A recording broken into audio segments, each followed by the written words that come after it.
Olá galera, tudo bem? Nessa aula, pessoal, vou estar falando sobre Roma, tá? Mais especificamente o período que vai da sua fundação até o seu período republicano. Então a gente vai ter uma outra unidade somente para falar sobre o Império Romano, né? Que é o período aí que a gente tem mais contato, assim, digamos, né? Por meio do cinema, séries de TV, enfim, beleza? Então, pessoal, antes de mais nada, né? A gente precisa entender aqui de que lugar nós estamos falando, né? Então eu vou abrir aqui o Maps para vocês e a gente vai ver ali, tá? Aqui tem a apostila, deixa eu abrir o Maps.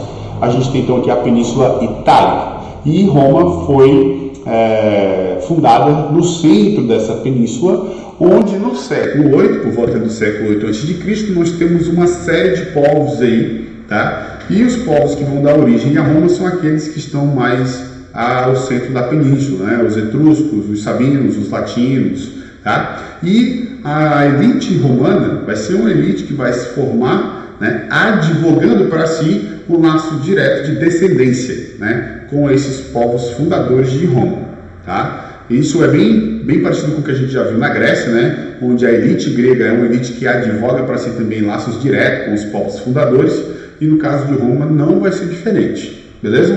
Então, quando a gente fala de século 8, fundação de Roma, nós não estamos falando de povos romanos ainda. Nós estamos falando de povos aqui muito diferentes, né, dos quais aí então a gente vai ter nos anos subsequentes o surgimento do povo romano, beleza? Galera, a gente está falando aqui, né, de Roma, e em Roma tem duas versões para falar sobre sua origem.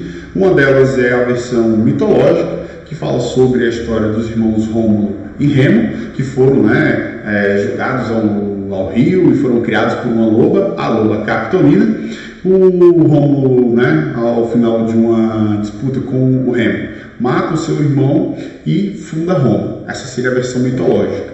A versão científica é a versão que eu acabei de trabalhar com vocês aqui, né, de que Roma surge a partir do estabelecimento desses povos aqui que eu acabei de mostrar para vocês, no centro da Península Itálica, em especial os povos latinos e os etruscos, beleza? Etruscos que vão colaborar muito para a povoação de Roma e para a estruturação mesmo, né, básica da cidade neste período aqui. Tranquilo? Pessoal, quando a gente fala de sociedade romana, então aqui a gente já começa a ver nomes que para vocês devem ser um pouco mais familiar, tá? Então a gente está falando aqui de uma elite formada pelos patrícios. Os patrícios, tá, como eu já falei, assim como no caso grego, são uma elite que dizem o seguinte: quando eu falo advogo, estou falando de uma elite que está dizendo o seguinte: olha, nós somos elites porque eu sou descendente direto, tá? Sou tataraneto, tá? Do fulaninho de tal, que era etrusco e ajudou a fundar Roma. Tá? Esse é basicamente o raciocínio que vai fundamentar, que vai dar um sentido para a existência dessa elite, que fica conhecido como os patrícios, que são os ricos, beleza? Abaixo deles nós temos então os plebeus. Os plebeus, gente, são os pobres, beleza? Os plebeus geralmente não têm direitos políticos, eles não têm poder econômico, né? E a gente tem embaixo dos plebeus os clientes. Os clientes, pessoal, eram plebeus que prestavam favores aos patrícios em troca de favores, tá? Então, ou seja, todo cliente é um plebeu, mas nem todo plebeu é um cliente, beleza? Cliente é um plebeu que presta favores a um patrício em troca, tá, de proteção, tá, de votos nas eleições, enfim. Tranquilo? Todo cliente é um plebeu, mas nem todo plebeu é cliente, tá? E o plebeu que não é cliente vai ter que se virar sozinho, vai ter que arrumar outro jeito de trabalhar nesse período, beleza? E abaixo dos clientes nós temos os escravizados. Lembrando que a escravidão por cor é uma coisa que só vai surgir no século XV. Então aqui a escravidão se dá por guerra ou por dívida, beleza? Então já vou adiantar para vocês que quando a gente chegar lá no Império Romano, nós veremos um desgaste muito grande causado por um grande número de plebeus, ou seja, pessoas pobres, né, que tem que arrumar algum jeito de trabalhar, e de escravos. Então os patrícios vão se ver um pouco apertados aí, tá? Então, mais uma vez, temos a elite aqui formada pelos patrícios que defende que eles têm laços diretos com os povos descendentes de Roma. Beleza? Pessoal, outra coisa importante aqui, tá? Eu deixei aqui mais a fins para que vocês possam se inteirar, mas aqui, ó, o período monárquico, tá, de Roma, ele vai do século 8 a.C. até o século 6 e o período republicano do século 6, tá, até aqui já próximo do ano zero. Tranquilo? O Senado, gente, ele já vai aparecer no período republicano e ele é a instituição que representava os direitos dos romanos. Isso em teoria, porque o Senado ele era habitado somente por patrícios. Tá? Os patrícios eram acusados pelos plebeus, que eram maioria em número na sociedade, de governarem apenas para si.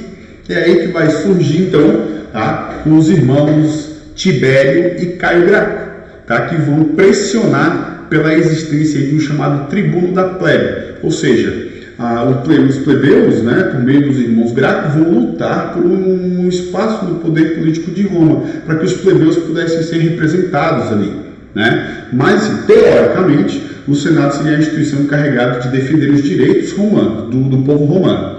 Como na prática ela só tinha patrícios, tá, em sua composição, é claro que o Estado romano não olhava, né, basicamente para os plebeus. Os plebeus vão ter que lutar, então, por representação política em Roma. Beleza?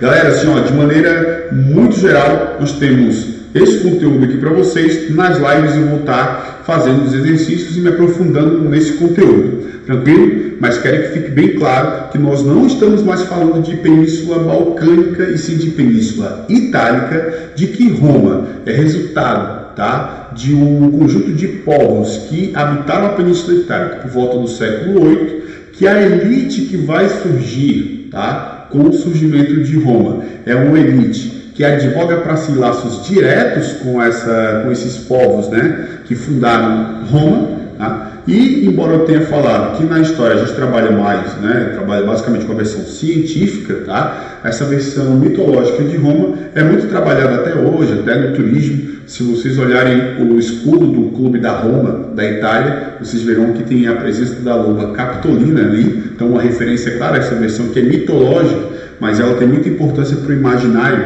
italiano, para o imaginário romano, mais especificamente. Beleza? Galera, no mais é isso. Um grande abraço, um beijo enorme. Até a próxima!